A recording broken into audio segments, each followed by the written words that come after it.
The show starts in 3, 2, 1. There goes that man's jock strap. Oh my God, did you see that? America's team? Yeah, right. Oh, baby, it's a big day in sports. There's nothing like battling it out with your teammates all season long to go win a championship. Green Bay's got it this year. Huge move for them. I think it's going to be a game changer. We have a lot to talk about this busy week in the sports world. Welcome to the In a League of Their Own podcast. The In a League of Their Own podcast is brought to you by Golf Kicks. Screw your shoes. By Canadips. Rep Sports. By Smooth My Balls. And by Streamer Loot. Check out the In a League of Their Own merch line today. Welcome to the show. Let's see what Austin and Collin are diving into today. Hello, everyone, and welcome to episode 79 of the In a League of Their Own podcast. Kicking off with today's sports fact, number 79. In the 1979 World Series, the Pittsburgh Pirates became the fourth team in history to overcome a 3-1 deficit to win the title.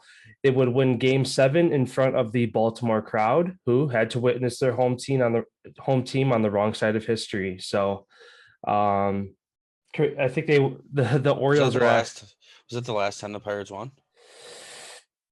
I know they're hot, like late 70s, early 80s, so they might have won one after 79. I want to say they probably won like 2 or 3 now that I think of it, but I think it's a That was their last time. Oh, that was okay. Yep, they've won it 5 times: 1909, 1925, 1960, 1971, and then 1979. Okay, so they started and ended the 70s with it. Okay. I knew they were good at one point, so it would have been in the 70s then. But yeah, and then Baltimore, I think they were like they had like a 102 win season. I think they were the number 1 team in baseball that year. Yeah, that's an interesting stat. So yeah, kicking things over then to the NFL. What is the latest over there? So I'm going to talk about 2 things here really quick. One, the brawl between the Rams and the Raiders that ended practice pretty quick the other day. And then another fight that happened between who was it? Because there's been so many. I just had it. There's Raiders, Rams, and then there was Tampa and Tennessee. Yep, Tampa, Tennessee. There was like 5 or 6 different scuffles during practice, which they ended up calling practice early anyway. So I don't know. I like it. I like the intensity that all these people are showing up with at practice. Obviously, these joint practices, what do you expect when you're putting 2 players who have their livelihoods of getting paid on the line every single time that they're on the field? Obviously, shit's going to get overheated at practice with guys jawing at each other and whatnot. Now with this whole taunting thing too this year with how they're calling all those, it's pretty interesting to see what's going to happen, whether any of this heat transfers over to the regular season or if it's just going to die here. Yeah, I feel like this taunting thing is going to be very similar to the NBA with their texts that they're handing out left and right this year with again, a lot of it kind of being taunting, just like small things that have been a part of the game for years that guys are getting texts for left and right the entire season. I have a feeling that that's kind of going to be exactly what happens in the NFL. Guys are just naturally born competitive. You get to the highest level that you can compete at in your sport. There's going to be high energy. Come a good play happens to where you torch a guy or a running back carries 3 or 4 guys on his back for a first down. Like those are moments that you're going to get fired up. You can't just expect that guy to turn around, here you go, ref, and then just walk back to the huddle with no emotion. Like you're going to destroy these guys' inner, like their passion for this game if they're unable to show it on the field.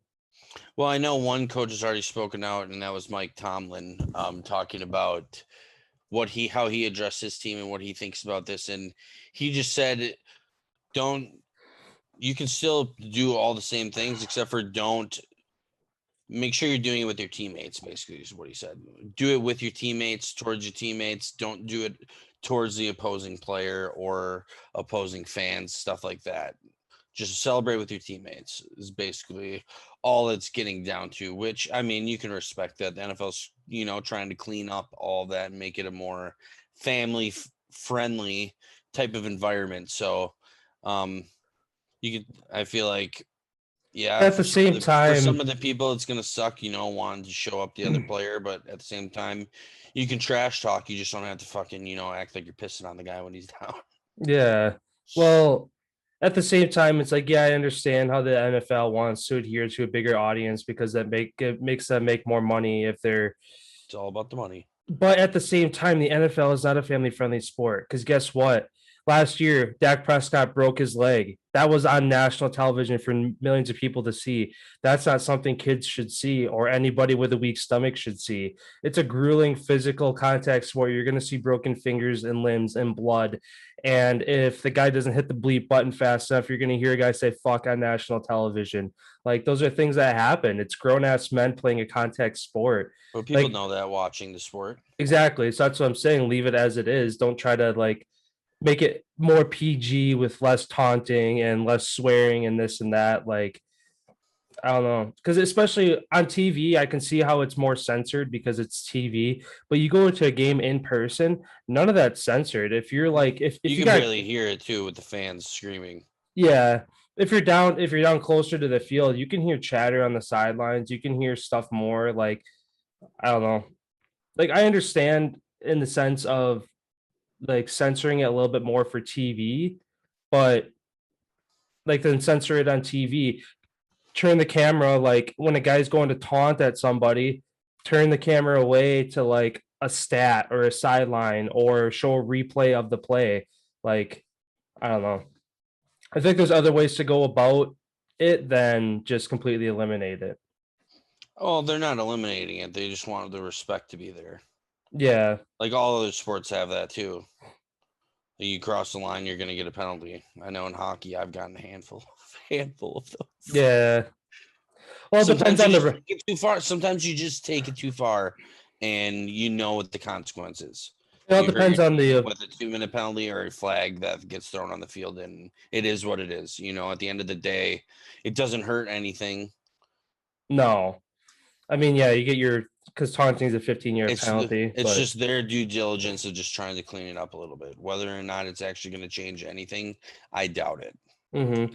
And every game's you're going to see at the beginning of the season, probably refs calling a handful of them. And then I guarantee you at some point, the NFL is going to be like, hey, all right, cool it down.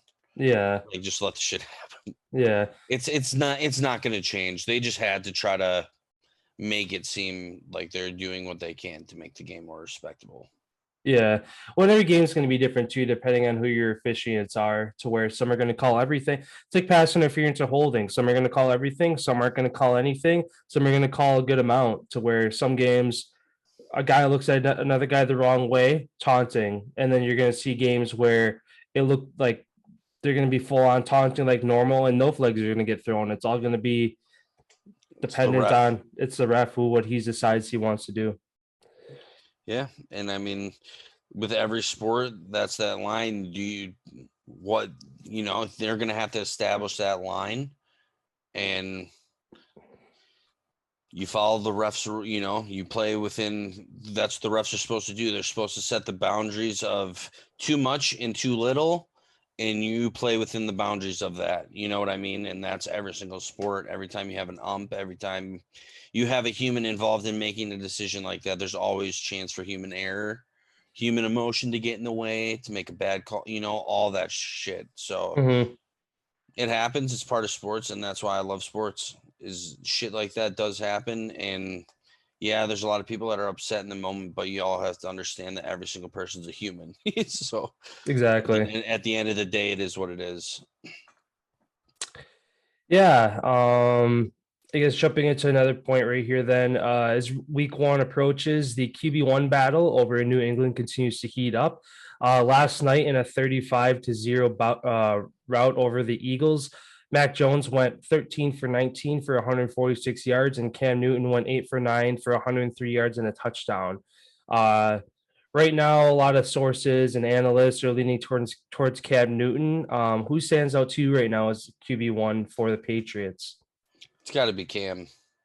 As Bill Belichick said this offseason, this is Cam's team, and it's his job basically to lose. And everybody knows Mac Jones, he was the guy out of the draft that if you wanted him to come in and learn a system and play to the system, he was the guy to do that.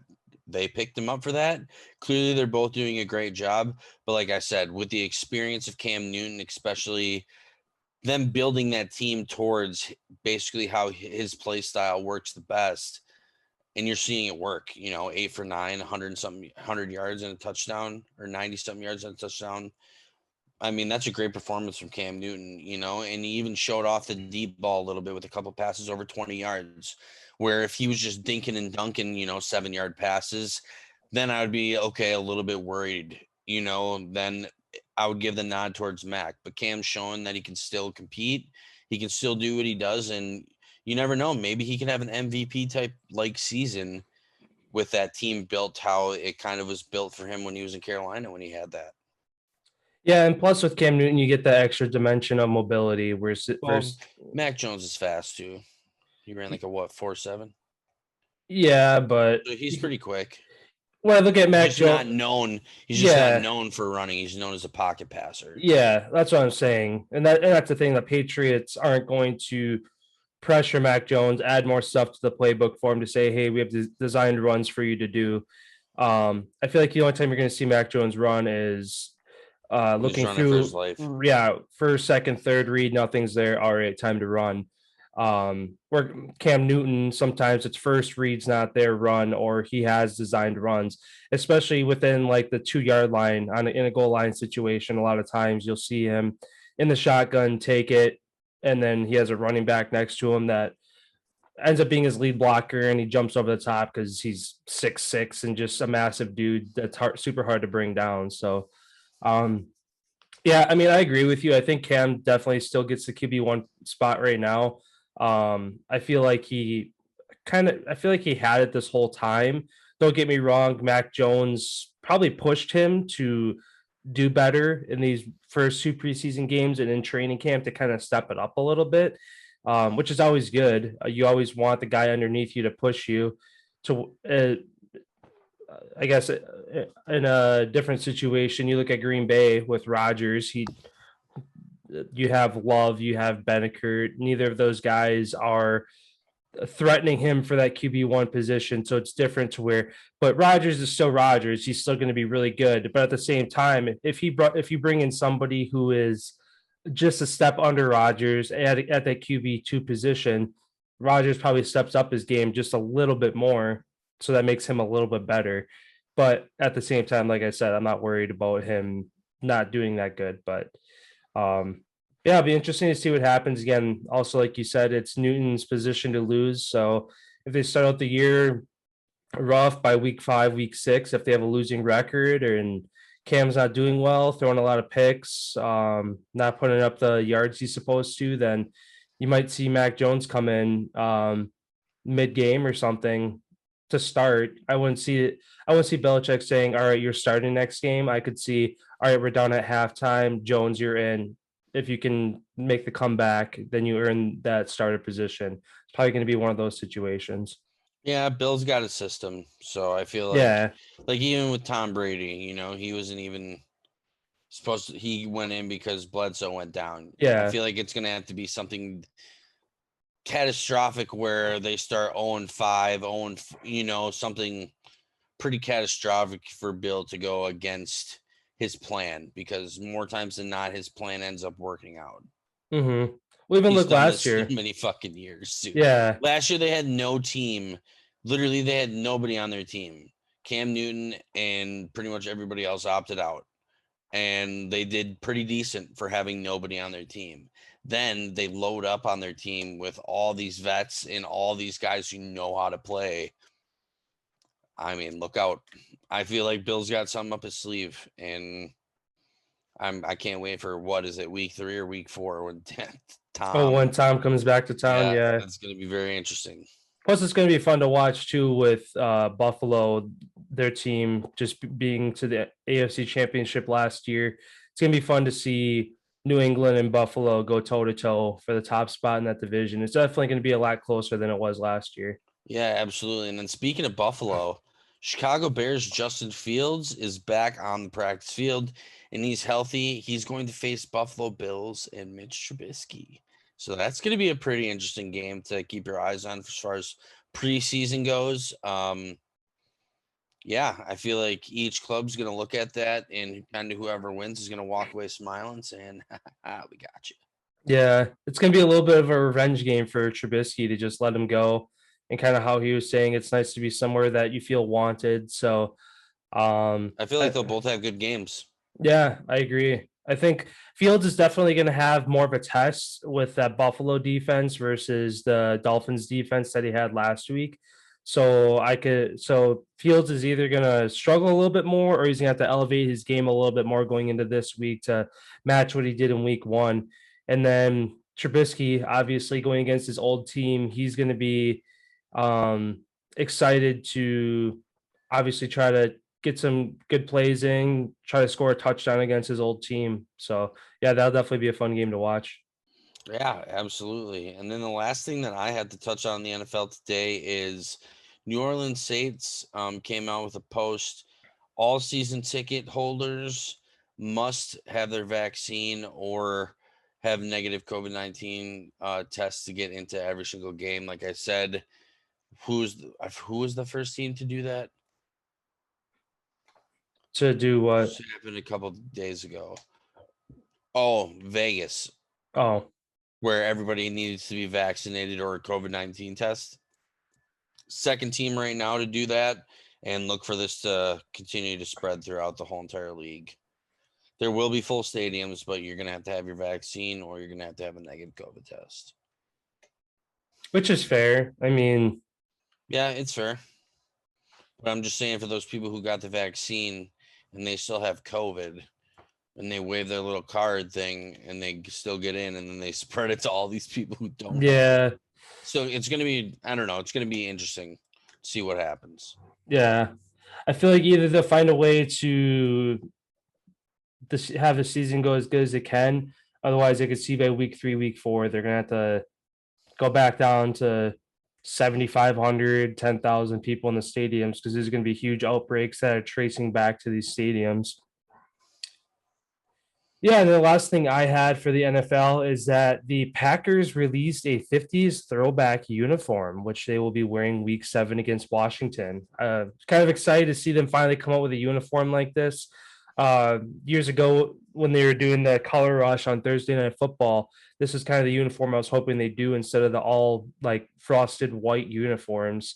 It's green pants, green jersey, and then the yellow helmet. So I think it looks pretty cool. I know some people think it kind of looks ugly, but I mean, at the same time, you look at the Packers' history, even though like their Acme colors like that, gold and blue, like I didn't really care for those either. So this is definitely a step up from that, but definitely looking forward to that week 7. That'll be cool to see.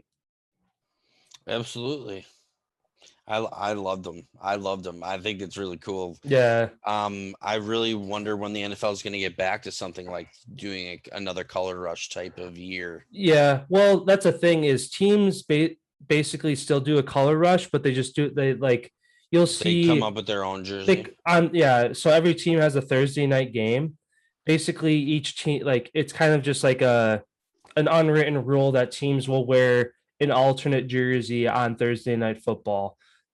So even though they don't call it a color rush anymore, usually teams will wear, like you'll see the Seahawks wearing their neon green pants and jerseys. You'll see the Cardinals wearing all black. You'll see probably, I'm trying to think of other teams that do like the all one color for Thursday Night Football. But yeah, like I said, watch Thursday Night Football this year and you'll see your team probably wearing a different color scheme than they usually do. Yeah, I think it's awesome. Like you said, it's been a long time coming for the Packers to do something like this. And yeah, I think I might have to cop one of those jerseys. Yeah, they look pretty sick. They do. I like them. So yeah, then jumping over to the NBA, what you got over there? So first thing that I have in the NBA is Kevin Durant. After he just came out on Wednesday with that aired thing with Draymond Green, now is aiming to destigmatize marijuana use with professional athletes and athletes just in general. He announced a partnership and sponsorship deal with the cannabis marketplace Weed Maps on Thursday, and he plans to use this platform, like I just stated earlier, to destigmatize marijuana use among athletes. He's been an advocate for this for a long time now, speaking on how helps recovery and just helps a whole bunch of different things. And if it's regulated and it's, you know, you know what you're getting and you're not getting some fake stuff where people are putting shit in, if you're doing it the safe way, why shouldn't you be able to do it? And yeah, marijuana still in the NBA is banned, but exists in a decriminalized gray area. There's random tests still during the years, and there's a lot of representatives, I guess, every single day who are continuing to meet with the NBA's like board of directors to see if it can be taken off the list of banned substances. So that's the first thing I have. I thought that's awesome. I know a handful of leagues already are getting with the times. I know the NHL doesn't give two shits anymore. I really don't understand why any contact sport in general, whether it's contact on your knees, your feet, whatever, it helps with the inflammation and so many other different things. So I'm behind Kevin Durant on that. Yeah, it's cool to see that one of the faces of the NBA is taking the initiative on it. So obviously the ball is going to get rolling that much faster to where he knows the people, he has the resources, he has the money behind him to make it happen. So yeah, great to see that. And then the only point that I had for the NBA today is that James tweeted about receiving 0 votes in the offseason vote for best players going into the next season. Um, Kevin Durant and Giannis got all the first place votes, which I'm okay with that. Like I understand, I can understand. Yeah, they tied, and that's how it should be. 100%. Yeah, like I mean, I understand LeBron. Any player, if any player on that court, if they don't think they're the best player out there, then they don't deserve to be out there. Whether you're a bench player or whether you're an all-star, like you have to have the mindset that I'm the best player out here. So I can see where he's coming from with that, but at the same time, he has to realize that there's players. Oh, he respects it. He respects it, but you like what you just said. He's got to. You have to, especially with the platform that he has, where people, I forgot how many fucking million people follow him on Instagram, but it's an absurd amount where people are constantly waiting to see what he's doing, what he's got to say, what all this. So I'm not surprised by that either.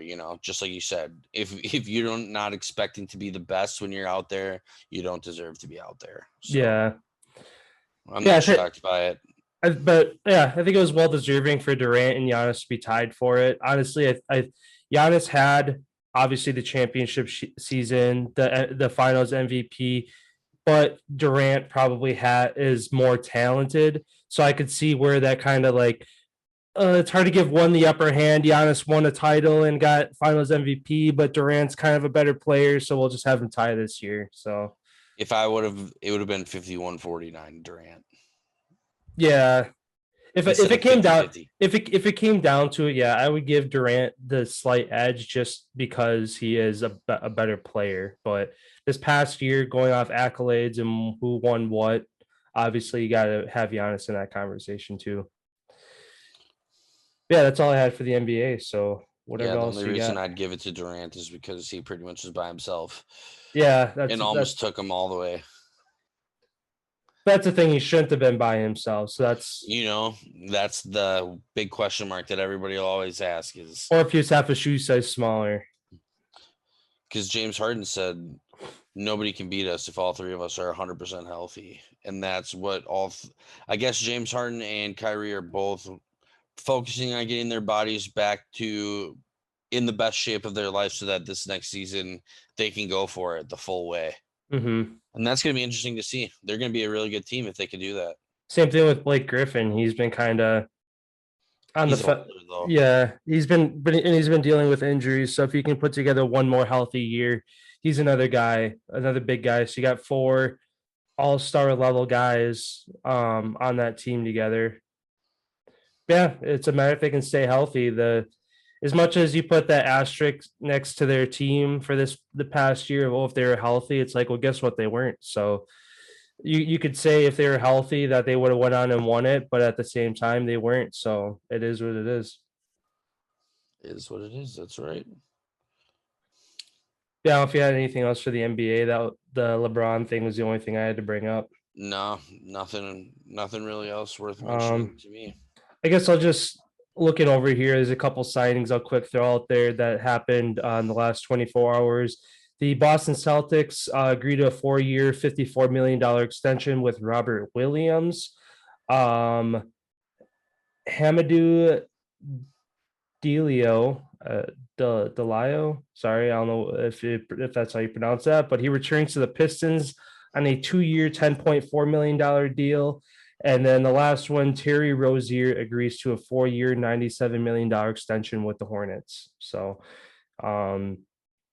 yeah, those are all the signings to mention that happened in the last couple days here.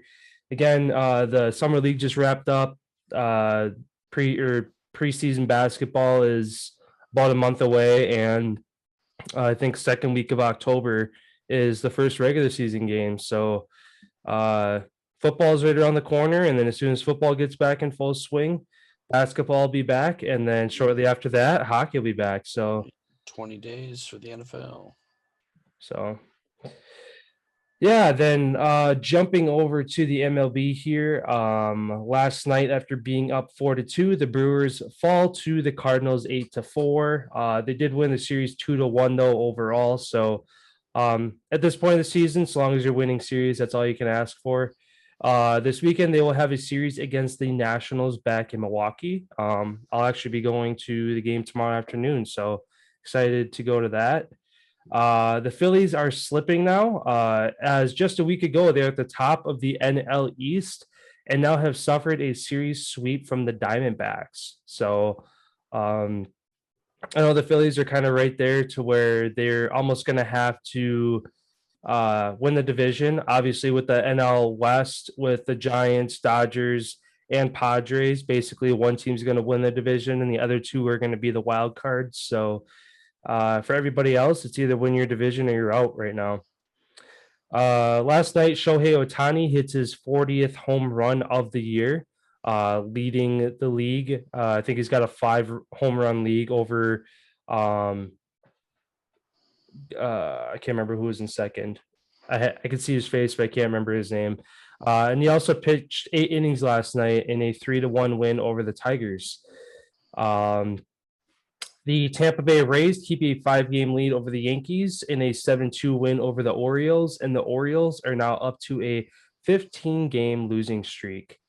And then lastly, the woman that was requesting a restraining order against Trevor Bauer was denied, as verbal and physical evidence shows that the supposed abuse that happened to her that night was all consensual. And like I said, through verbalization and through text messages, it was all consensual. So for the time being, it looks like Trevor Bauer is kind of in an okay spot with this whole thing going on. And he was not expected to speak at this hearing either to say he was guilty or not guilty. He's just kind of, I don't even know if he was there for the first day because he had to be for the restraining order, but the rest of it, I think just his representatives are there. So, yeah, again, it seems like every day more and more information is coming out about that. So, hopefully on Monday we have more to talk about that. Yeah, and then all I have to add in on baseball is just the race in the NL getting really tight, as the Dodgers are one of the hottest teams in baseball right now, currently on they've won 9 of their last 10, currently on a 7-game win streak. Right now, if the playoffs were to start today, It'd be San Francisco, Milwaukee, Atlanta, the Dodgers, and it would be the Padres, but only because they have one more game played than the Cincinnati Reds. So technically they're tied. So if the Cincinnati Reds win one, the Reds actually will be in as the second wild card.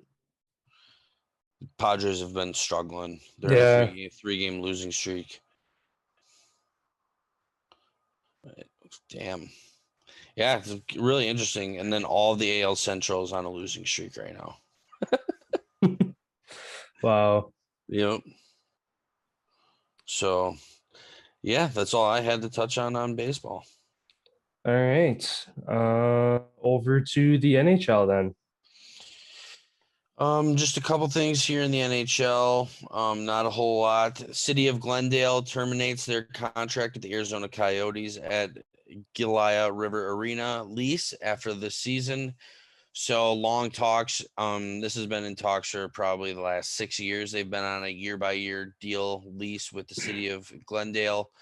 A lot of people are hoping that they make a downtown move to like Scottsdale or some bigger city because their location right now is kind of outside of the city. So people got to travel out kind of in the middle of nowhere to get to their games.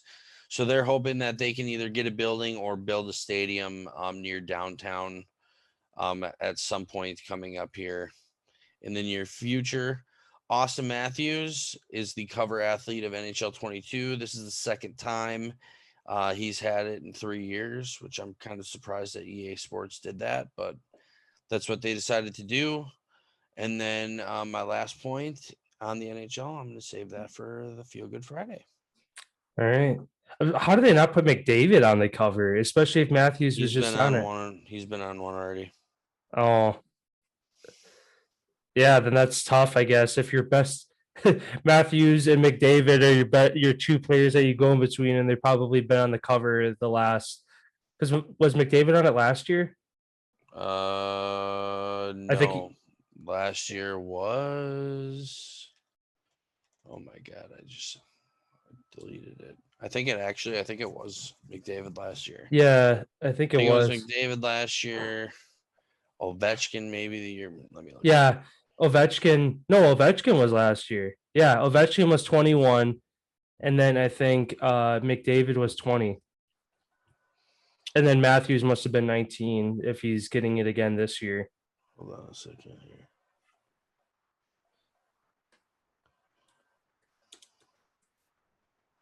Here we go. All the way back from 95. So last season was Ovechkin. 19 was Austin Matthews. 18 was PK Subban. 17 NHL 18 Connor McDavid. NHL 17 was Vladimir Tarasenko. NHL 15 was none. It was a Stanley Cup edition. 16 was Jonathan Taves on Chicago. 15 was Patrice Bergeron from Boston. 14 Martin Brodeur his last season. 13 Claude Giroux. And then Steven Stamkos, Gretzky, Taves, Kane. And then you go all the way back to when they started doing it in 91, dude. Yeah. Okay, PK Subban. Yeah, that's who. I think that was the first NHL I played was 19. I wish I would have kept them all, dude, and I would have had them all. But yeah, it was interesting how they didn't pick somebody else, especially there's so many young fucking players in the league. Yeah.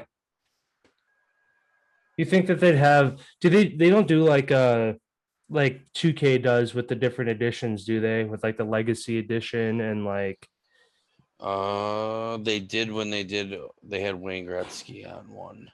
And then they had a Stanley Cup edition a couple years ago that was, I don't know.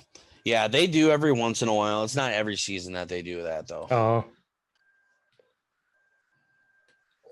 All right, then. since it is Friday, we'll end the show here with our Feel Good Friday stories. So go ahead and kick us off.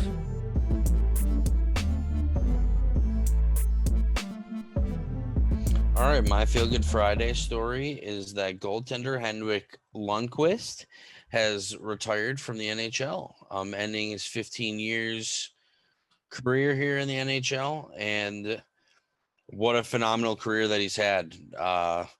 All-time stats, he's played 887 games. He started 871. He's 459 and 310 with 96 overtime games, 25,610 shots against, 2,101 goals against, average goals against per game 2.43, save percentage 0.918, 64 shutouts, and 51,817 minutes played in the NHL. He was drafted in the year 2000 in the 7th round, the 8th pick by the New York Rangers, 205th overall. So what a hell of a career for him. Yeah, I can't believe that he actually retired. I'm looking up really quick. I know he was in a final. I don't remember if they won it or not.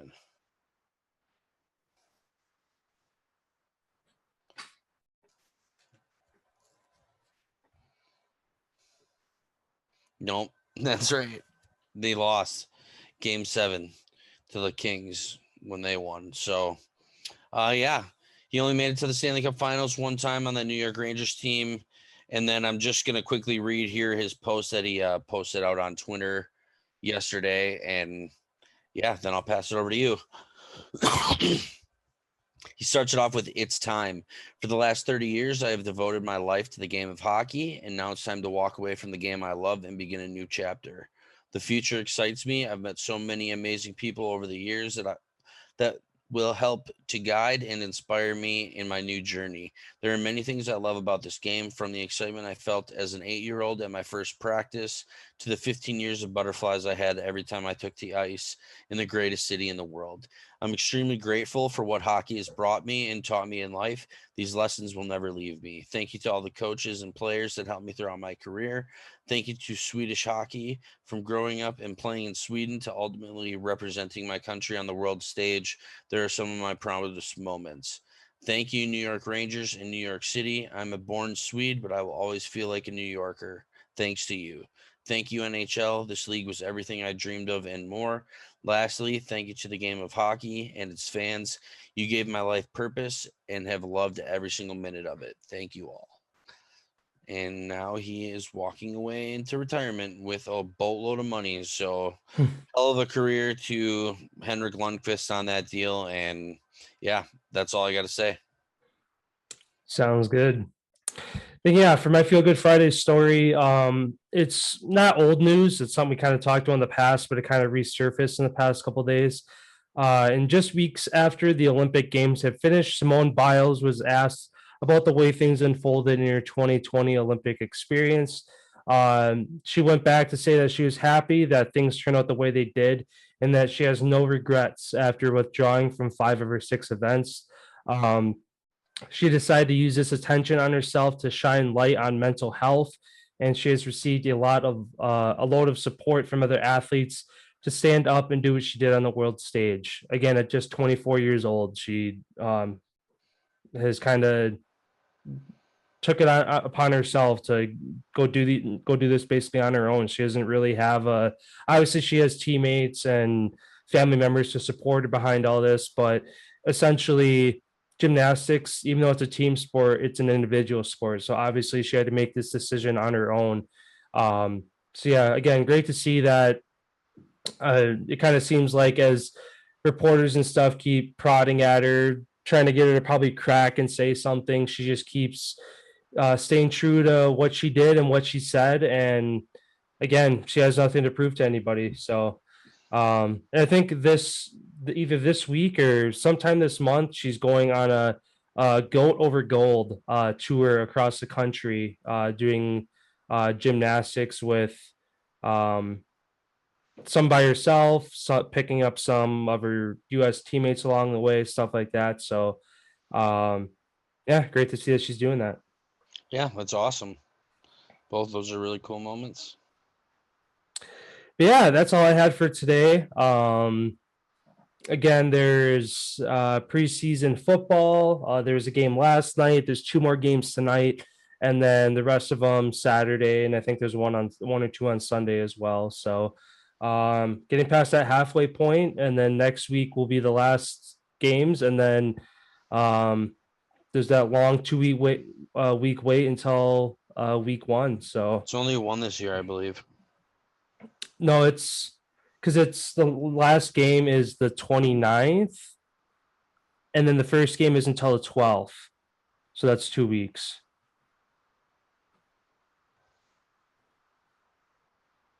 Yeah. The last preseason game is August 31st, Sunday, August 29th, and then the first game is September 9th. So yeah, that's like a week and a half for the first game, and then it's about 2 weeks for Sunday. Season. So it's gonna feel like a longer wait just because there isn't a fourth game. If there was a fourth game, it usually goes back to back weekends of you have your last game on like Friday, Saturday, or Sunday, and then you have your first game that following Sunday. But since they don't have their fourth game, it's like extra half week to week break for these teams, which is probably a good thing for them to, especially having that extra game this season, having only one bye week and having to play 17 games. I'm sure they're all going to enjoy that extra handful of days off before the grind starts. Yeah, absolutely. But yeah, well, thank you everyone for stopping by. We appreciate all the love and support we've been getting over this last month. It's continuing to help us do a better job and continue to love doing what we're doing. Yeah, so don't forget to like, follow, subscribe to YouTube, and then all of our other social media platforms that are in the description link below. Apple Podcasts, Google Podcasts, just give us a 5-star rating. Doesn't matter why. You can tell them that we told you to. And yeah, it's been a great week, everyone, and we hope you guys enjoy your weekend, and we will be back on Monday. Have a great weekend, everybody.